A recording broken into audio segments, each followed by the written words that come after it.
so we'll see how many people show up. All right, there we go. Okay, hello, welcome everyone. Excited to be here. So today we're going to talk about a decision that can really help get you started in the right path or the wrong path. First is who you actually serve. So I'm not teaching this as someone who picked perfectly. I spent about 4 months myself trying to make a niche work that was not really a good fit for my offer, for my pricing, or for like my strengths, what I can do myself. So why I'm created this training is I would like to help you and anyone watching this later on, help you guys not paying the same tuition of 4 months that I had to pay. So some of the market selection ideas that I'm going over and talking about. So this training was really inspired by Alex Hormozy and what he talks about as far as picking a niche in his book, $100 Million Offers. But this is really built around my experiences and practical decisions that I made that were some were good and some were not so good. All right, so let's get started. So looking at this, so do you guys currently have a niche? So like, do you have a niche? Do you have one, but you're not quite sure what it is? Do you keep changing your niches? So think about this and figure out like what's working for you. So do you have something? So if you want to put something in the chat, go ahead, put that in the chat. If you have, just throw in a letter. I can see. All right. All right, cool. Excellent. All right. So whatever you choose, really the cost of a bad decision, it compounds a lot faster than most people realize. So looking at this, 4 months doesn't necessarily sound extremely catastrophic, but you have to remember what gets built around that niche, especially when you're first starting. So when you first start, you work on your messaging. So like, what do I say? What audience do I go after? How do I talk to that audience? The actual offer that you deal when you talk to them. So the lists that you have, of emails that you create or people that you find, the systems that you use, the follow-up that goes along with it, all the copy for the follow-up, how you create proposals, and even like your mental momentum and how things are working. So when you have an off market that's not working or the fit is really weak, all of those tasks feel heavier. Like it's really hard to do everything. And then the danger is that you can blame yourself because you're like, I'm trying really hard, and you're pounding your head against the wall, and it's like, why isn't this working? And as entrepreneurs, sometimes it's very difficult for us to, say, okay, this isn't working, and I'm doing something else because we're stubborn. I know exactly that's how I am. So this and for me, this isn't a story about like a cleaning business being bad for everyone. It's really about how the wrong market can really hurt every part of your business, and maybe how the cleaning business wasn't necessarily right for me specifically.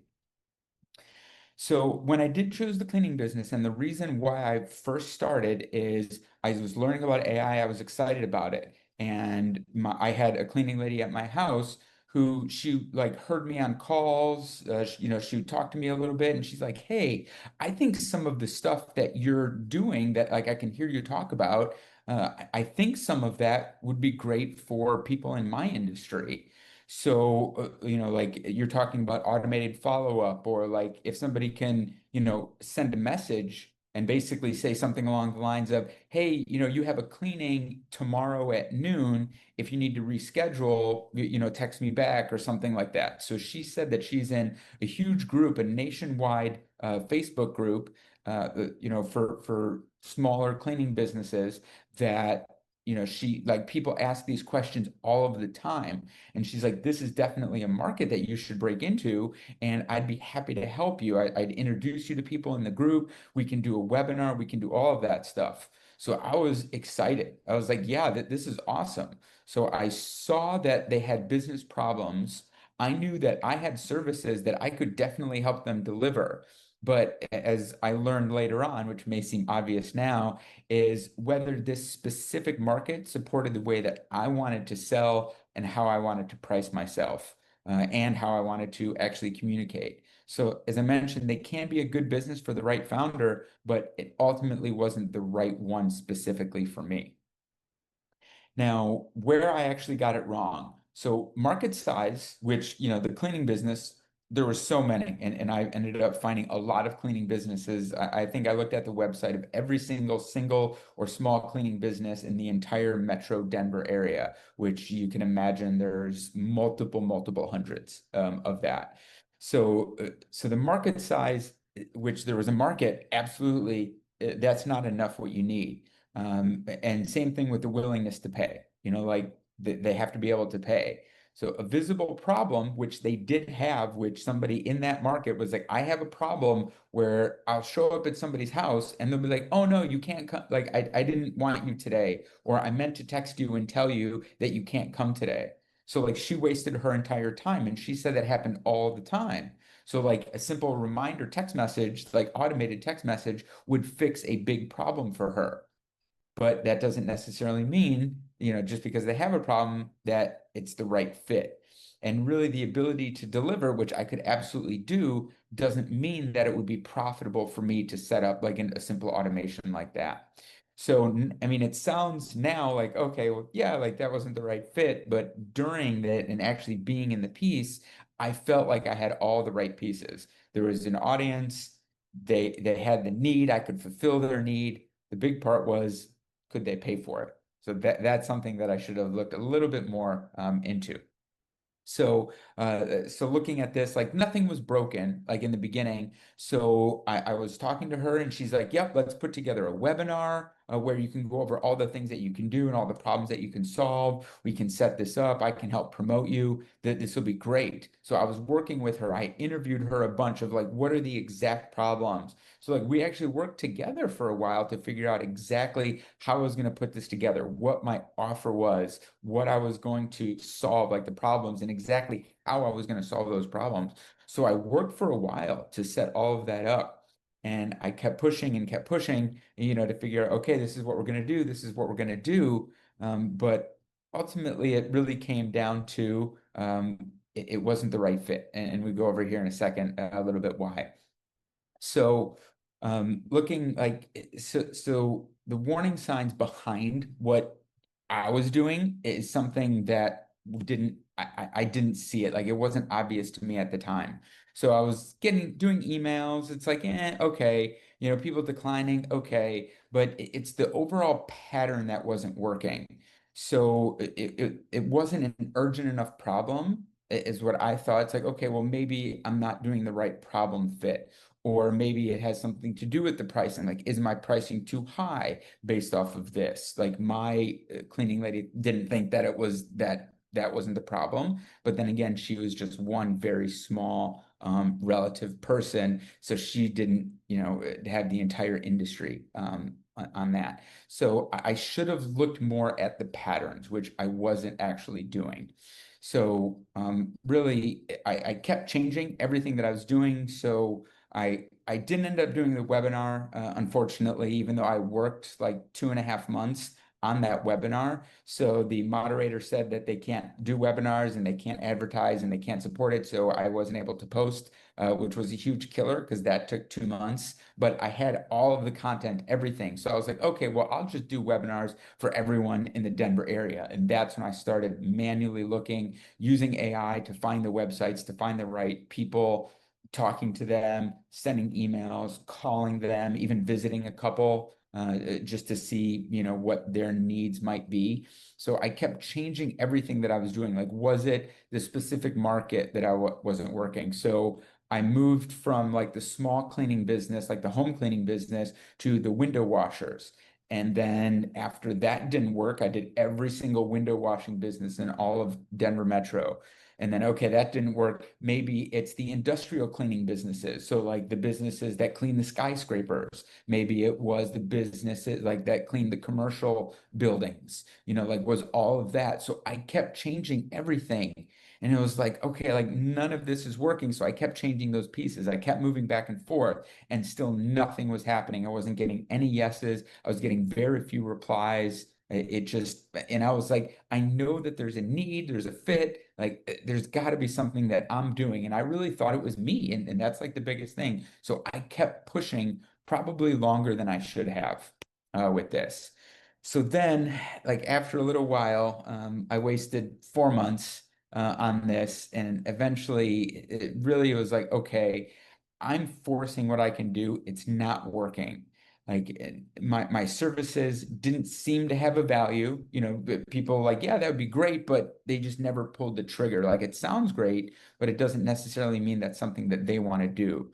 So what I had to do is I had to move forward with better standards, or I had to look potentially at a different market.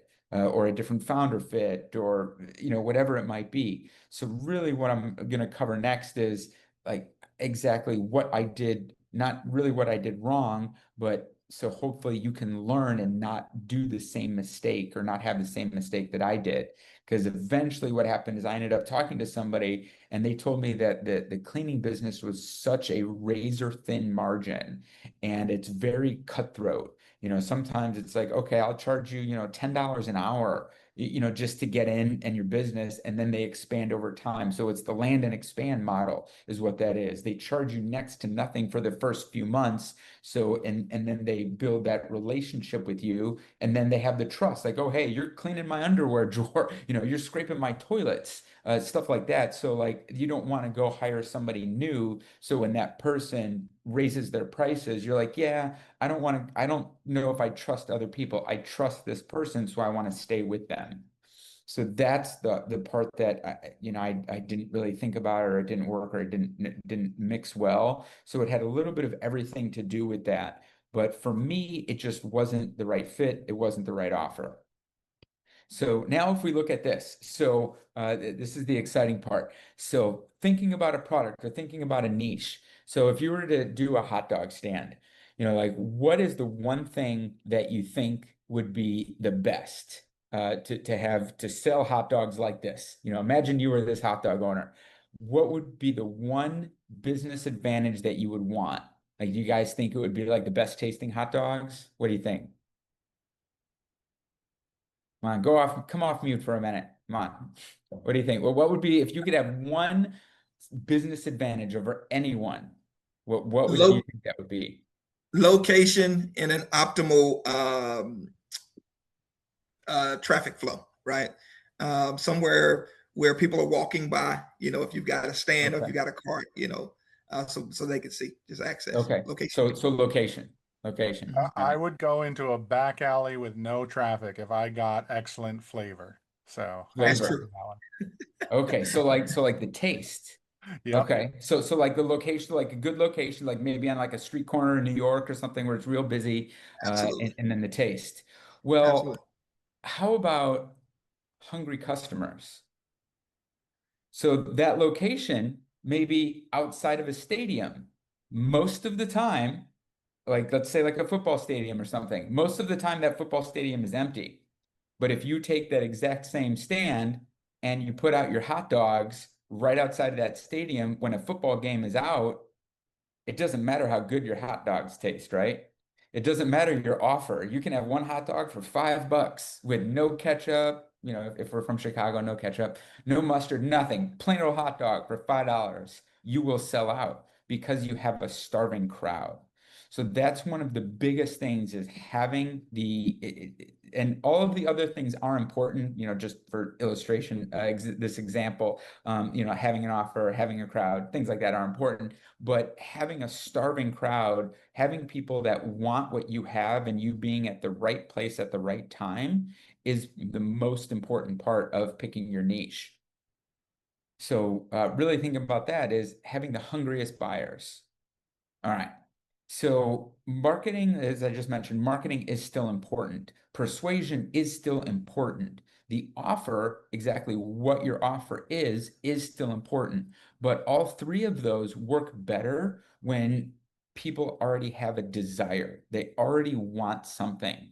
So if you think about like, and another example is like a canal. So if you want to, build a canal right next to a river. Okay, that's one way to do it. Or do you want to build a canal next to a dry desert? All right. So the first one is all you have to do is dig a little hole, and then the water comes right to your canal. You have it. Now, the second, it would take a miracle. Okay, how are you going to get water? Talk to the people in LA, right? How are you going to get water in the middle of a desert? It can happen. It's just extremely difficult. Like, which one is easier? Do you have an audience that's already right next to what you want, or do you have a canal, or do you want to build a canal in the desert where you're trying to push uphill? So it's really like the target market and what are you doing to solve their problem? So there's an example that they talked about was like headwinds versus tailwinds.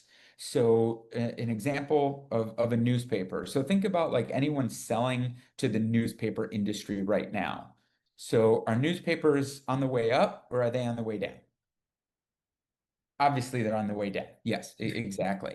So newspaper business is not the business that you would want to sell to currently, because everything that you're doing is really a fight. So, you're pushing forward, but it's an industry that's going down. Like you can still be profitable, but it's very difficult. So it's a headwind. It's really hard. But if you're pushing forward on the newer industries, things that are moving forward, like specifically like AI is a big one right now, it helps go a little bit further. And then it takes everything that else that you have, like your work ethic, your offer, everything that has, it just pushes you a little bit faster. So, or you can have the neutral market, which, if you're not growing, you're dying. So at least the neutral market is something that's stable, that's been around a little while. So picking the right market in this is it a tailwind that you have? Are you fighting something? So is it a headwind or is it a neutral market? So you don't want to be in the market where you're fighting or it's a declining market itself. So think about that as we move forward. So it does have the largest influence is the market. So being in the right market is the most important. But the next part is the actual offer. So like what is the problem that you have and how are you solving that offer? What are you actually doing to help them? And how is that offer structured with that? And then the third thing is the persuasion. So how good are you at persuasion? So if you have a really, really good market of people that are hungry to buy, you have a pretty good offer. So like you can solve the problems, you can articulate it, you have the right things of the offer. Your persuasion skills don't have to be all that great if you can have the other two components. Now, if you have a neutral market and an okay offer, then your persuasion skills have to be a lot better. And if you can have a terrible market and a terrible offer, you have to have really good persuasion skills to be able to take off and win in that market. So having all three of them is obviously the best if you can have all of those. But not everyone is able to do all of that. All right, so this is looking at the scorecard. So if you're thinking about like your market or the fit that you want to have, so this is the first layer, and I'm going to be going through a scorecard during this. So we want to ask like whether the market that you're looking at is it the right for you? So the four questions that you have to go over and think about is what's called is PEG, PPEG.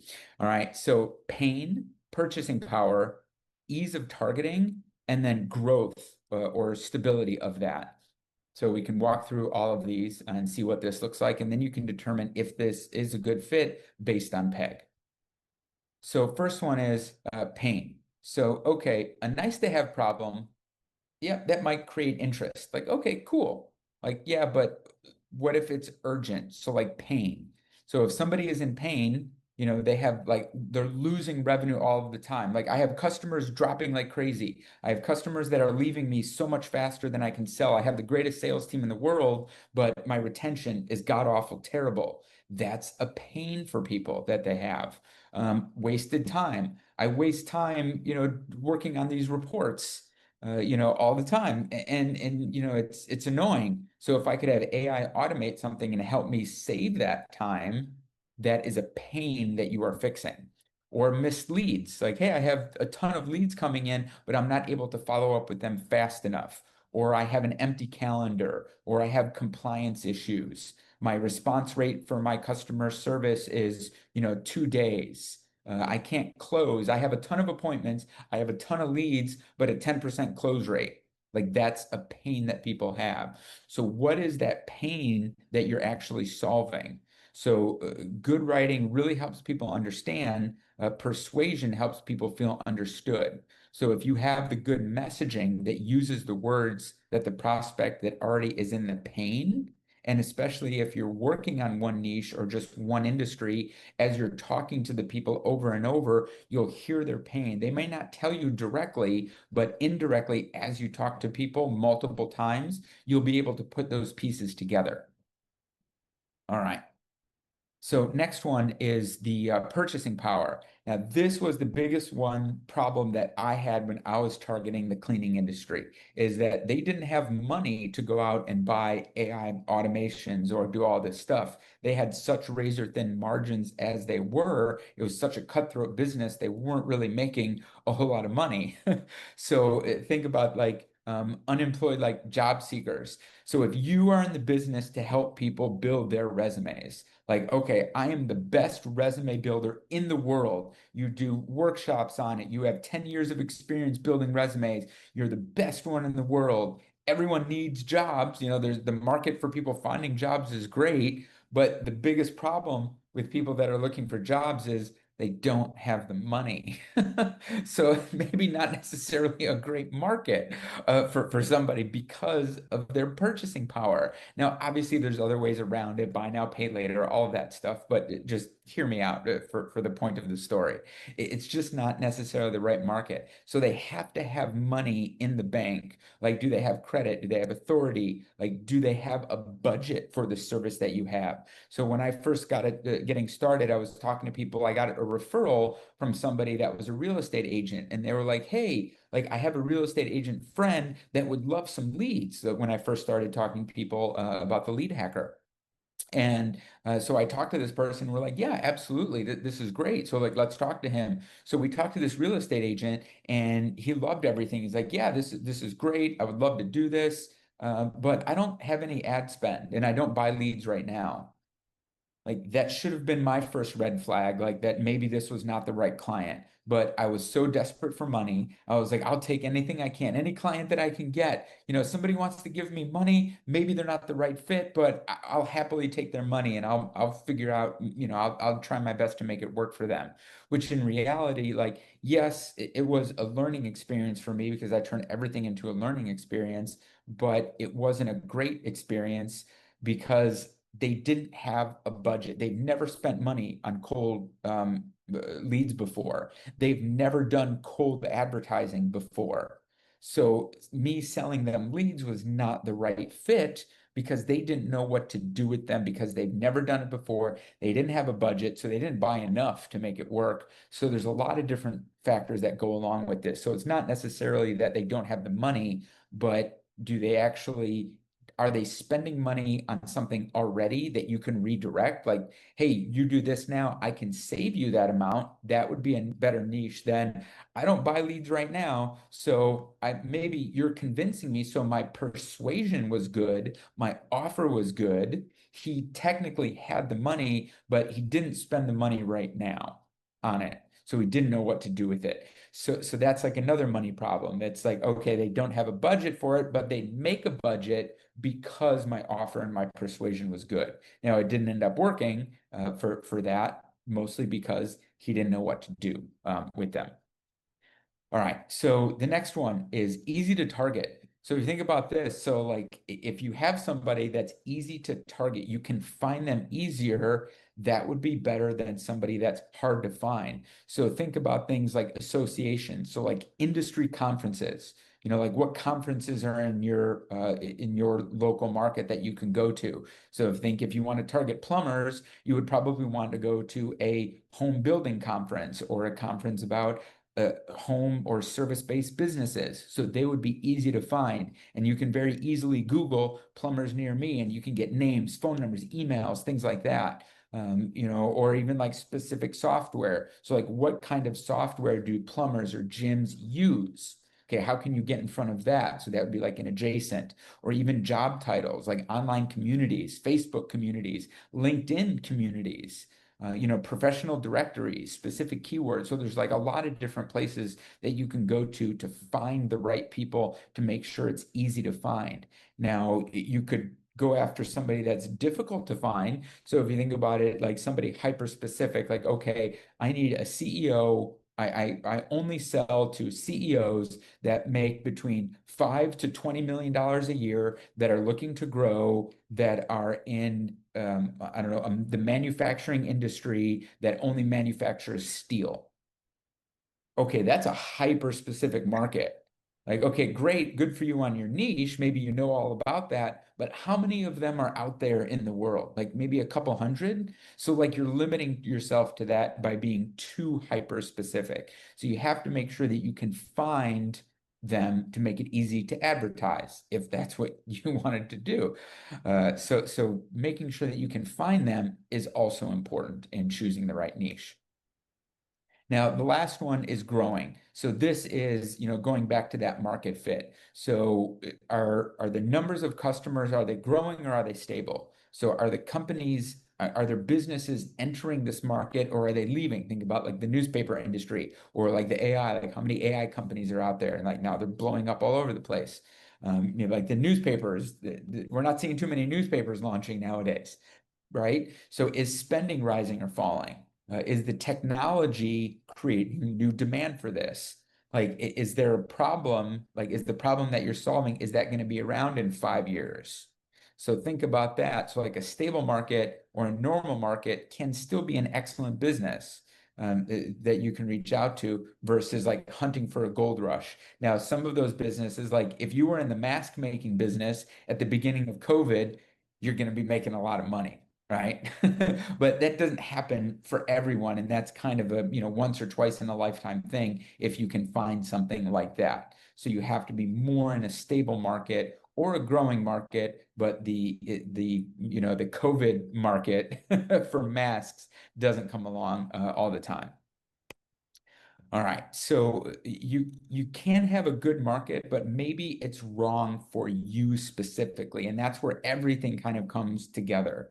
So cleaning businesses, they're not wrong. And I'm not here bashing cleaning businesses. It just didn't work well for what I had. My market was, there was people there, they were easy to find, right? They were founders. I thought it was a strong fit. I had a good offer. I can solve the problem they have, but it wasn't viable for me, what I was able to do, the money that I wanted to charge. They just didn't have that kind of money, and I couldn't show them the value, or they didn't see the value in my offer that I thought was a good offer.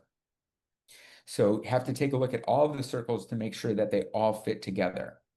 Now, of course, you want to make sure that the deal can actually support what you have. So you can have a market be interested and still have bad business if the deal is too low versus what you're actually selling. So is it the customer value that supports your price? Does your acquisition actually leave margin?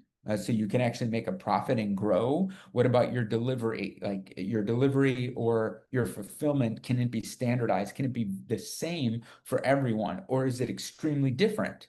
Like maybe you can do like AI services, as like general, and then you start telling people, oh, I do all this stuff with AI. And it could be like, okay, well, you do AI receptionists. Do you do AI chatbots? Do you do AI phone? Do you do AI back office automation? So there's so many things that you can have. And if you're like, oh, I'll do anything AI related, then fulfillment is going to be a nightmare, because there's so many different things. Like an AI chatbot is very different than an AI voice agent to build and to set up and to test and configure. But the client, they're like, oh, I just want one or I want two. They're different in what you can do. And especially if you want to scale, you don't want to be selling 500 different types of AI automation and AI things. You want to focus on one, do that really well, and then your fulfillment can be much easier as you continue to get more customers. All right.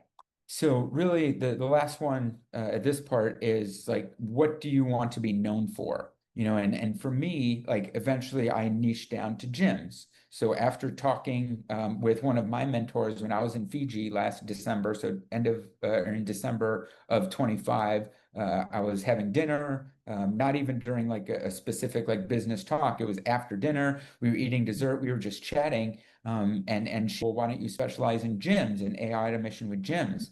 And I was like, okay, absolutely. Like, and I don't know why it just clicked and it hit me. And that's when I started my gymlaunch.ai business. So I niched down into that. So then once I niched down into that, when I started talking to people about what I did and how I help businesses, it was a less generic, like, oh, I do AI automations for businesses and I can do this and I can do that.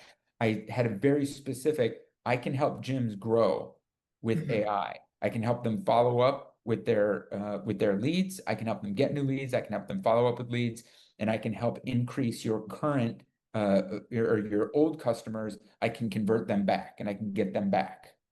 So it was a very specific offer. So when I was talking to people, like even my friends that were business owners, they were like, "Ah, this guy's trying to sell me AI stuff. I don't know anything about AI." But they broke down their barriers when I said that I focus on gyms. And then all of a sudden they're like, "Oh no, stop talking to me. Oh, wait a minute. You want, oh, you know what? I know a gym. Let me get a guy. Let me talk to you." So even though I had a business owner, like specifically that I could help and I had things for him, he was like, "Yeah, I don't know about AI." But when I said gyms and I only focus on gyms, he gave me a referral, which was way better than me trying to sell him on something and him like having that stone wall blocked up. So that is one of the other things is you can help ask for people, ask for people help. Talk to them about what you do, the problem that you can solve. Do they know anybody? And they might even be like, "Oh, you know what? You specialize in gyms, but that automation thing, like, could you make it work for my business? Like, can you help me with my follow-up, even though you specialize in gyms?"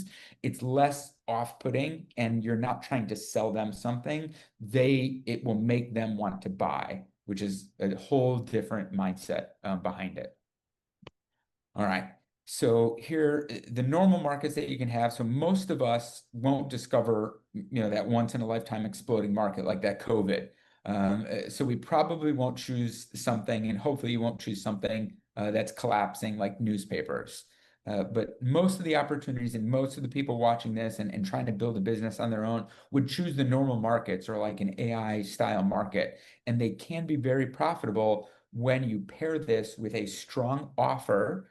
And I know I keep saying that, but having the right offer is extremely important. Having a clear positioning on who you help, use the constant outreach, and that's one of the things that I did really good is I had over 1,000 different business email addresses and phone numbers in the cleaning business. So I knew when I was, working those 1,000 email addresses, and it was less than 1,000 phone numbers, but it was at least 1,000 email addresses that I had.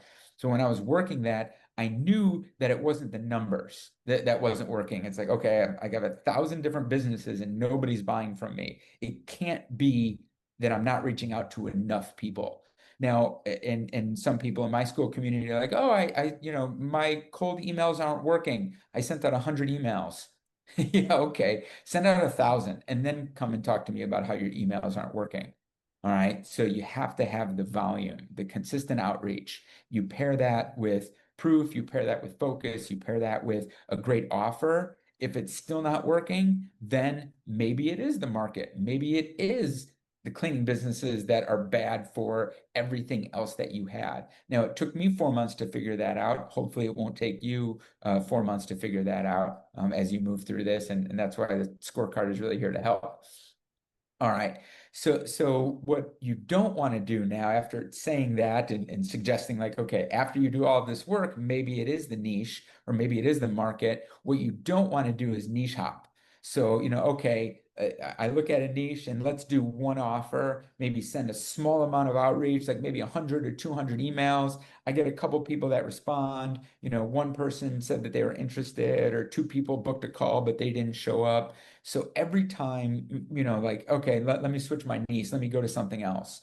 Well, you have to be consistent with it. It does require a learning curve. You have to talk to multiple people. And if you look at it, a discovery call is still a success, even if they don't want to buy, even if they don't want to book that next call. Bam, fam, Chris, bam, fam. Even if they don't want to do that, you still want to learn from that experience. So, okay, what did they say on that call? What were their problems? Now, if you have 4 or 5 discovery calls, they might have the same thing. Okay, so I see that all 5 of these, maybe I didn't think that it was a problem, but now they all said the same thing. So now when I market or when I advertise, this is maybe a problem that I want to talk about that I can solve because all 5 of those people mentioned it and it wasn't in my marketing, it wasn't in my offer, or maybe I'll add that to my offer, so it can be a lot more visible on it. So you don't want to marry the first niche that you meet, all right? But you don't want to speed date every single niche every time something doesn't work after a short amount of time. So make sure that you have the stability of working with a niche for a while, talking to people and ensuring that, okay, is it the niche or is it something else? Is it my offer? Is it the amount of money that they have? Like what exactly is making this not work? And that takes time and that takes consistency. All right. So persistence, which is different than stubbornness. So I was stubborn because I thought that the cleaning industry was great for me. And it actually took somebody telling me, like, hey, man, like, this is not a good idea. This shouldn't work. Like, this isn't going to work for you. This is not good because of these reasons. Like, and then finally I was like, okay, like, I've been working my ass off. I think you're right. It took a mentor to teach me that, where I was just banging my head against the wall. I mean, you can be persistent, and that's active learning. I was learning a lot. I was testing different offers. I was changing my messaging, and I thought I was improving the messaging. I thought, hey, I have a ton of activity. I'm doing all of this work. I was talking to people. I was looking at patterns. I was figuring out what they were saying, what problems I can solve. I kept doing all of this, but it just ended up being, time suck. I tried to talk to people and got them, but I didn't have enough conversations because my offer and my cold outreach wasn't good enough. But I didn't quit. And I don't quit because something's hard. Like it was hard. And I knew that starting a business was going to be hard. I knew starting an AI consultancy was going to be hard, especially when I didn't have any clients. Like I had no social proof. Like, hey, I can build these cool things. Like take a look at my website and see this cool thing that I built. But I haven't gotten anyone to give me money yet. So I had no social proof behind it. So it was hard. So I thought I was doing all of the right things for 4 months. But it turns out that I was just not in the right market. Mhm. So I did test the market. Now, it took me 4 months for me to move on, and there's no like universal like number of days or months or how long it is. Like a real test, and it could be anywhere from like a week to, a year. It really just depends on, like you need to talk to people, have actual conversations. You need to have very specific targeted outreach, different offers, different angles, different bonuses, to make sure that you can hit what problems people actually have. And if you're not talking to people, if you're not interviewing people that are your target market, you don't know what those different offers are going to have. You have to have sales conversations, figuring out what their objections are, and then moving from those objections and build your presentation or build what you're saying or doing around those objections so you can answer the objections before they start or before they can come up. Are you talking to the decision makers or you're talking to like the sales managers who don't actually have the budget, but they have the influence? So are you talking to the right person? So like, 20 random cold calls, a couple Facebook posts, and then a few friends saying, hey, this is a great idea, or having one cleaning lady being like, this is a great idea. This is what you should do. That doesn't mean that you're in the right market. You have to talk to a lot of people. You have to detect the patterns. And one of the things that I'm glad that I learned from my cleaning business and that 4 month is not that long ago, like 2 months ago, my business partner, Sean, he came to me with an idea about reaching out to real estate agents. And he's like, how about we do this? So with real estate agents, they love to showcase houses. So if somebody has, yeah, like have like the furniture and everything in the house, stage. So like stage the houses for like pictures. So he's like, okay, well, what if I reach out to a couple of my real estate friends and we create an offer where, hey, you give us an empty picture or a picture of an empty room or an empty house. And what we'll do is we'll use AI to fill that and make it look like a really nice house, and we'll stage it and we'll do research around the area and make sure that like the furniture isn't too high end for the market that it's in. And he had like all this stuff and this all this great grand idea about like everything they wanted to do. And he had pricing ready to go. He had the offer, he had the bonuses, he talked about advertising strategy, he had all of this stuff. And I was like, okay, like I love your plan that you put together, but is there a need? Do real estate agents actually want or need this? And he was like, well, definitely. Like we've talked to people months ago that said that they would like this.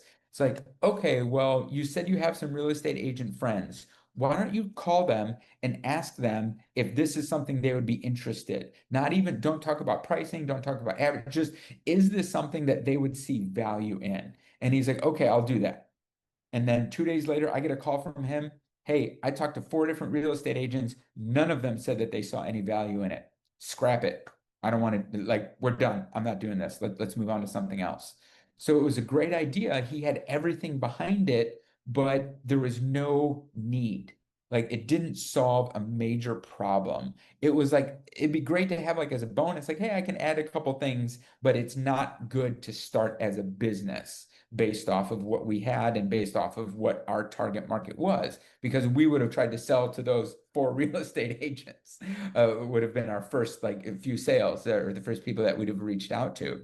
So that went like so targeting that specific thing. And I learned from the cleaning business that you have to make sure that multiple people actually want what you offer. So those 2 days that he did, I don't know how long he thought about the offer and the advertising, that whole strategy. I have no idea, but I know he didn't do it for 4 months. And I know we didn't reach out to real estate agents for 4 months. So this lesson of my tuition of 4 months' time saved us based off of this offer for the real estate agent and the staging, because he really wanted to do this. He was gung ho on it, but I learned the lesson and talked to him about it, and he agreed after talking with the agents, and we did not move forward with that plan at all. So a lesson that I learned from that. All right. So, but you do want to make sure that you diagnose before you actually pivot. So start with the activity. So you have to create a lot of those meaningful attempts, increase the volume, like at least 1,000. Get 1,000 email addresses, 1,000 phone numbers. Not that you have to cold call 1,000 people if you don't want to cold call, but stop in businesses, email at least 1,000 different businesses before you want to move on to the next niche on this if you think that it's not working. So you have to test the offer. What are people replying to? When you send an email cadence, is it the second email that people reply to? Is it the third one? What do you say in the third one if that's what it is? Is that when you pitch the offer? What does the offer look like? So you have to make sure that you have the activity going on, but then tweaking that activity. Like, do they have real pain? Do they have the purchasing power?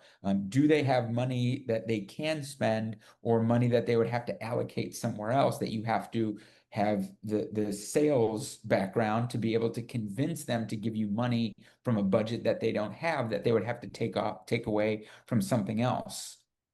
So you have to look at all of those different things, have the clear value, have the clear messaging, just to ensure that it's working. And even look at this like helping businesses with AI, that's not a niche. All right. It asks the buyer that they have to translate like what you can do into their mind. So you would want to have a more specific position that's like, we help in specific, or we help life insurance agencies, or car insurance agencies, or whatever, contact like new internet leads within 60 seconds. We help them follow up automatically and book more review calls. So that's something specific. Okay.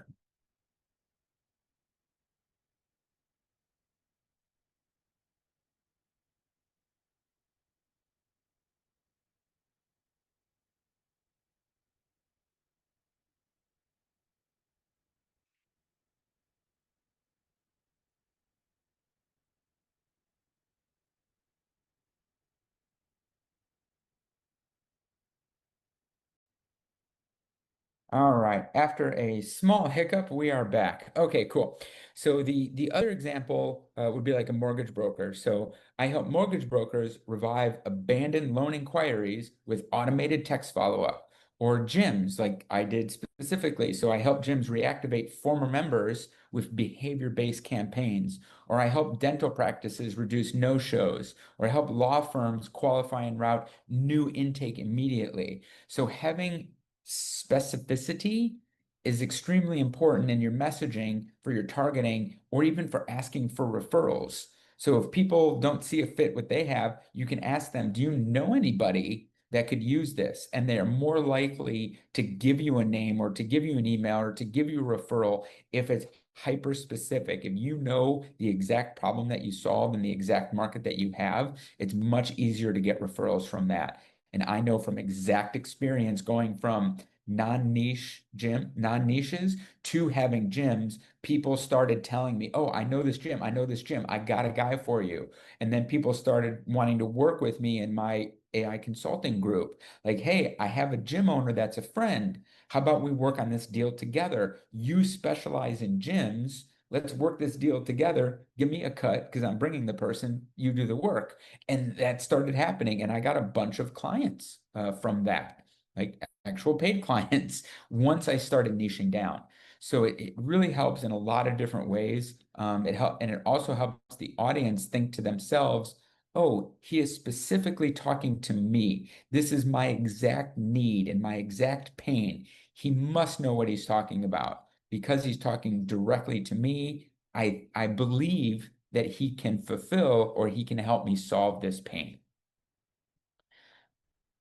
All right. So really like looking at the ladder of this. So the goal isn't to create the smallest audience possible, like that example that I did earlier with like the CEOs at the certain market that only did this and only did that. So you don't want to create a super small market. The goal is to become specific enough to the where the right prospect thinks, just what I said earlier, this is made for me. This is my exact business type, my exact size. This is the exact problem that I have, or like the exact condition that I have. So, really, a good niche is large enough to help you with your goals, but being focused to learn deeply and be able to create relevant proof about those people specifically.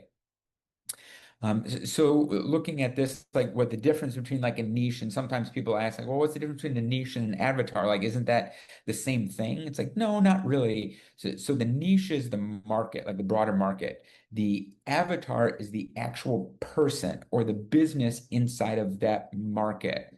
And then the problem is the painful outcome that they want to solve or avoid. And then the offer, obviously, is that package solution of what you promise the end result will be. So your offer isn't, I can build an AI agent, an AI voice agent. The offer is people will get their questions answered the first time that they call and be able to talk and get the answers that they have for their questions immediately. That's the solution. So you can stay in the same niche, which is fine. You can change your avatar, your problem, or your offer to try to find the right avatar for you that helps that specific problem that you can solve or that you can fulfill well versus like abandoning an entire market, which some people do. So, hey, this niche doesn't work. So instead of moving avatars, they move into an entirely different niche because they think, oh, this isn't working for me, when really they just haven't tried enough or haven't reached out enough. So if you can look at this, so like if you want to test, so like validate before you do this. And this is one of the things that, as I mentioned earlier, with Sean is validating. So if this is something you want to go into and you haven't did your niche, or maybe you think your niche isn't working, so shortlist a few different niches, like score them, like actually talk to people, interview your prospects. So one of the ways how I got my first like 5 or 6 clients, if you know anything about my past or watched any of my other previous videos, I did a post on Facebook, my personal Facebook account. Hey guys, and it was something very similar to this. It's like, hey, do I have any friends out there that are business owners that are interested in increasing their Google reviews? That was it. And every single person that replied to that that I talked to, that I actually got on the phone with, ended up being a paid client of mine. Now, it was just a very small payment, a very small offer, but that was my first ever paid clients, was just asking people questions. And that's what I did, is like, okay, is this the right market? Is this the right product that I have? Is this the right offer that I have? So interviewing people, interviewing my friends. Now, I wasn't going into that question like thinking I'm going to sell them something. It really was, hey, this is something that I have, that I've developed, that I've built. Is this something that you would find useful in your market, your industry? And if not, like, what could I do to improve it?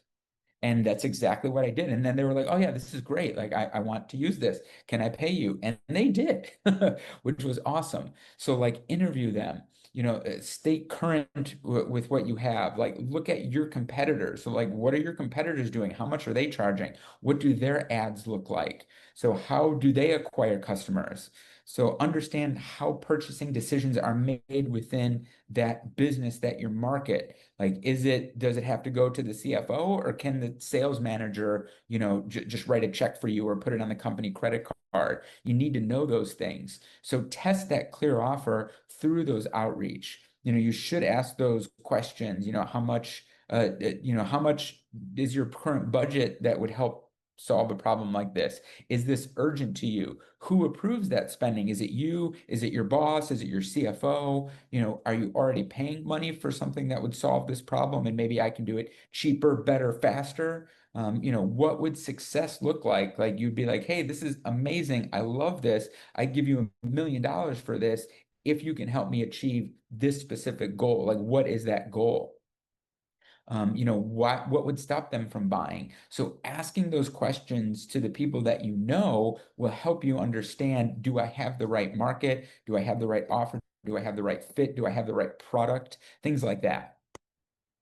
And then you could score those categories. So you can score your niche. So looking at this, like, obviously one is weak, 1 to 5. So 1 is weak, 3 is okay, 5 is excellent. So look at all of the different things within your offer. I'm not going to spend a lot of time on this, but think about your tool. Like, this obviously isn't a guarantee, but it's more important that the total location versus like weak scores. So yes, maybe somebody has like low purchasing power, or like low pain, but low targetability, but they have a really good fit, or maybe it's a speed to value, or a really good market that is growing. So just take a look at this to determine, like, is this the right market that I want to go into, or the right niche that I want to go into? And then you should be looking at red flags. So this could be like everyone agreeing, like, hey, this is useful, and then no one is buying. My first red flag, and this is the first time I'm actually publicly admitting this, my first flag in the cleaning business was after my cleaning lady talked to me about it, told me all the benefits, all the problems that people are having. And then when I was like, hey, why don't I set this up for you? Why don't you become my first client? She's like, oh no, I personalize everything that I do. Everything that I use personalized. I don't want to use AI. That should have been a red flag. Like, what was I thinking? I had my blinders on. I was like so focused. And when she was like, no, I don't want to buy from you, I should have been like, well, why the shit not? Like, and that was my mistake. Huge mistake. My blinders, that was a big red flag. Big mistake that I made. Look, I'm not perfect here. I'm not making $10 million a year, or a month, right now. I make mistakes, and that's just how it is. Everyone makes mistakes. We have to learn from it. So hopefully you can learn from my mistake. So if you're interviewing all of these people and none of them have any interest in buying what you are offering, even though they say this is a great offer, this is amazing, the price point is right, well, then why are they not buying from you? All right. My excuse was, oh, or her excuse was that I personalize everything. That wasn't a good enough excuse. At the time it was, but now looking back, yeah, not so much. I mean, some of the green flags that you should look at is if they're open to discussing their pain. They talk to you about a financial cost, like, hey, I see that what you're offering and what you have, but I need to see a clear ROI. So like, okay, you can do X, but if I don't see exactly how you can help save me money or make me money from this, I don't know if I'll be able to put a budget to that. But if you could show me, okay, if you changed this part of your offer, or you changed your following, or you changed what you did, and it was able to show me, oh, like you can now directly correlate it with revenue, either revenue saved or revenue spent or revenue made, then that would make this a better offer. That's a green flag that you would look at. Or like, looking at the measurable results, or if they start giving you referrals, like, hey, I know this person, maybe it's not right for me because I'm not the exact target market, or I'm in a different situation, but here are 5 people that you should talk to. Here are their names, their phone numbers, their emails. Okay, great. That's a green flag. My cleaning lady did not do that for me. So that's why it stayed as a red flag. So competitors are evidence. So you want to have somebody that maybe competition is good. That means that people are willing to buy. But if you can do something better, faster, cheaper than what they already have, that is a great green flag as well. Not necessarily a reason to leave. Now, looking at this, you can look at this 30-day niche evidence sprint. So, okay, do I have the right niche? All right, so just pick one. So look up to 3 different niches. You should score them earlier, identify some of the common problems, map where the prospects go, so like how you can find them, review their existing spending. Do they spend money on your offer? So that would be like week 1. Week 2, you can talk with real owners, like actually talk to them, do a Facebook post like I did, something very simple, not advertising, not salesy, not spammy. Just talk to somebody, people that you actually know, or maybe a friend of a friend that's willing to sit down with you. Hey, I'm not trying to sell you something. I'm interested in breaking into this market. I just want to see if what I'm offering actually can solve a problem that you have. Maybe they might become a customer, like mine did, after I did that Facebook post. Maybe not, like my cleaning business that, I should have done more talking. I interviewed her, but not more people. So one is not enough. So speak with those owners, find out what their pains are, and look at repeated patterns. So the third week, create a clear offer. What's the promise that you have? Start that consistent targeted outreach, track responses, track objections, what they're saying, why they're not meeting with you, why they're not interested. And then you can choose the next move. Like, do I want to commit to this? Like, am I getting good results? Maybe I need to improve the offer or tweak it or change it. I need more activity. I only did 100. Maybe I need to do 500. Maybe it's evidence. I need to talk to more people, or this is not good for me. I need to pivot. So there's a lot of stuff that has to go into this, but this is at least a framework or a plan to help you decide what you should do moving forward. Now, look at the strongest evidence that you have for the niche and the strongest evidence against it. So look at that scorecard again. What's the next thing that you have to test? Choose exactly one move and commit to that. So it means like the market that you have, is the fit strong enough for you to focus on? Do you need to improve the offer? So like, what's the pain? What's the spending? Maybe your value proposition is weak. So you want to increase that activity. That could be part of it. Maybe you need more data. Maybe you need more email addresses. Maybe you need to knock on more doors or cold call more people. So figure out what it is to figure out how I can move this forward, or if I need to do this. But these are just different things that you can do as you determine if this is a good fit or not. All right, so this is the end of it. So really, you don't need to have the perfect niche, when you're looking at this. So you do need to have a viable market. You do need to have a problem that they have a pain for. You need to have customers that can actually pay you, and they have a budget and they have money that they can give you. You need to have a clear way to reach them. You need to have a great offer that fits their specific needs. And you need to have enough time commitment for yourself to learn what they truly want, not necessarily what you think they want, but what they really want, and to really, truly fix the problems that they have. Now, I don't suggest you have to spend, 4 months like me, forcing your offer, forcing your services on a weak market. You don't have to abandon a strong market if you haven't tested it properly enough. So choose intelligently. You know, if this is something that you're interested in, you don't have a market or you don't have a niche yet, look at all of these factors. Test honestly. Do more than 100 emails. Do more than a couple different offers. Talk to more than one person in that industry that is your target market. So the right niche isn't going to remove every obstacle that you have, but it can stop the market before you decide that it's not the right fit or it is the right fit. So good luck to you. Think about what you do. Make sure that you set it up correctly. And thank you for your time today. I do appreciate it. Good luck. And if you ever need anything, I'm always in my school community. Reach out to me there. Thank you. Awesome. Thanks, Dan.